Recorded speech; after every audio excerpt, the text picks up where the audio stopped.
Good morning, Westbound High. So I am Miss Samantha, your spiritual animator, and every month I'll have a new topic that we work through together. There'll be maybe a series of videos, PowerPoint, or things like that, and then also some worksheets that you can do for your own inner reflection. Either potentially in class, some teachers might do this in class, but also you can do it yourself if you choose to.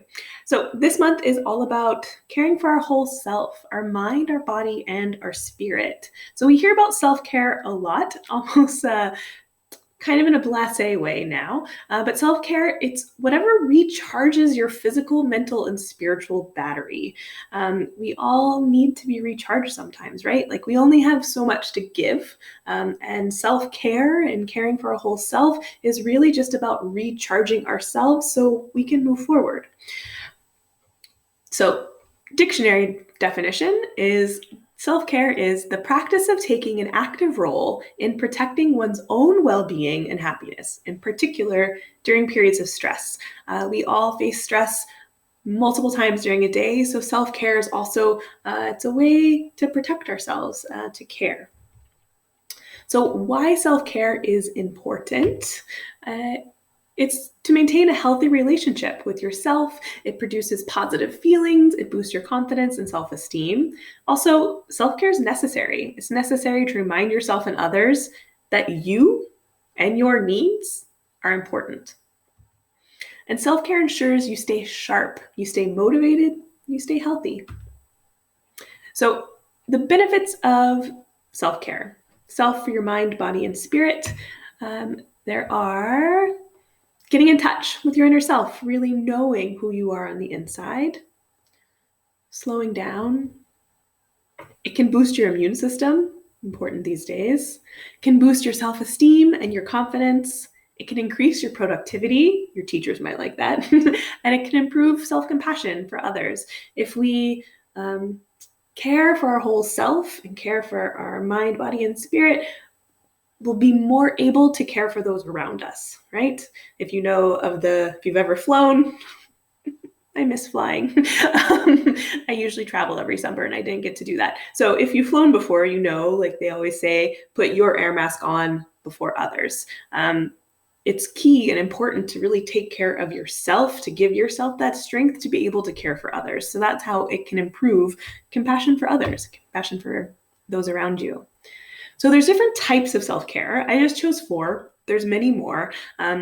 So there's the physical. So it can be like getting enough sleep. A lot of us don't get enough sleep, and it's so important. It can be stretching, it can be walking, it can be any sort of physical release, any exercise, healthy food, yoga, and if you can't sleep, just resting, right? It can also be an emotional self-care. So you can manage your stress, you can practice emotional maturity. Not all of us do that, and that's okay. We're all learning. It can be practicing forgiveness, compassion, kindness. Social self-care can be things like creating boundaries, right? Learning when you're able to be social, right? Figuring out you don't always have to say yes. You have the ability to say no, but just finding those boundaries for yourself and for others. It can be having support systems, positive social media interaction, right? I know for myself, there's times I have, especially during COVID, I had to turn off my phone and actually give it to my husband because there was just so much negative coming to me from my social media and from the news and from everything. So sometimes a way of self-care is disconnecting from those things for a while, or making sure some way, like kind of, you can filter your feed, right? If there's people that are more positive, that make you feel good when you see their things, their TikToks or their social media, then you can make it that way. And if there's some things or friends that might be posting more negative stuff or things that you know that just isn't feeling good, that's a really simple way that you can just pause and block them maybe for a little bit, right? You can control that. So there's also social spending time together with those you love, those that you like, and asking for help, right? We all need help. No one is alone. Humans are connected. And if you need help, ask it. Ask your teachers, ask your family, ask the guidance counselors at school. Always ask for help, okay, when you need it. And there's also spiritual self-care, having time alone. So sometimes having that time, I call it Sam time, and just I kick my husband out. I know he goes for a walk, but then having that time to myself is important for everyone. Meditation, yoga, connecting with nature, journaling. If there's sacred spaces, or if you belong to a religious organization or group, if that's your way, then that can be your spiritual care, right? For wholesome and complete you, it's really important to work on finding the balance in these things.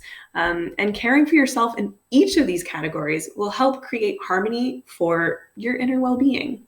So this is going to be the end, actually, of this video. So this was just an overview of the different types of self-care. And then my next one is going to be on physical, and then emotional, and then social, and then spiritual. And then we're going to tie it off in the end with potentially an activity. So thank you all for this first video on self-care and what it is, and hopefully you'll tune in for the others.